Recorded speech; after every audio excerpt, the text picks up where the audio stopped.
বন্ধুরা, আমি দক্ষিণ দইপুর থেকে বলছি, তোমাদের বাকির ভাই। এই আমাদের মাঠের দিকে একবার ফেরাও।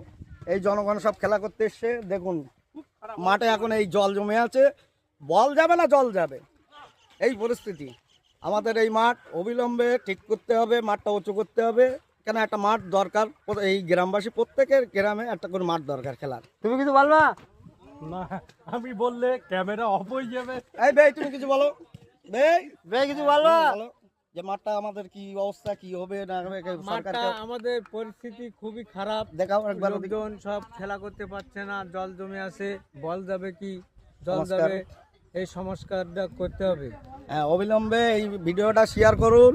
প্লাস আমাদের আজকে প্রধানকে একে, তারপরে ওপরের যে নেতা আছে মুখ্যমন্ত্রীর কাছে যেন যায়, গিয়ে আমাদের এই মাঠটা যেন সংস্কার করে। এদিকে প্রায় এই সব ছেলেপিলে সব খেলা করতে আসে, এখন এই বয়সে যদি না খেলা করবে কখন খেলাটা?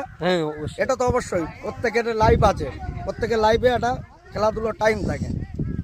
আমরা সব খেয়াল করব, আর সরকারকে সব খেয়াল করতে হবে। অবশ্যই সরকারের কি জন্য আছে, কিন্তু আমাদের মাঠ যেন উন্নতি হয়, আমাদের মাঠের যেন অবিলম্বে কাজ করা হয়, এটা দাবি জানাচ্ছি সরকারের কাছে। আর এই ভিডিওটা যেন বিশেষ করে সব নেতা মন্ত্রীর কাছে যায়।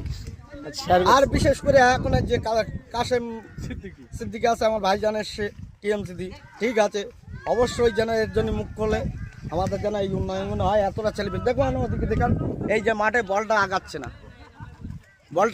না, শুধু জল আগাচ্ছে, এই অবস্থা। মাঠটা কিন্তু ঠিক করতে, হ্যাঁ এই বলে রাখছি, অবশ্যই যেন আমরা এর ছাড়া পাই, আমরা যেন এই উন্নয়নটা পাই। ঠিক আছে।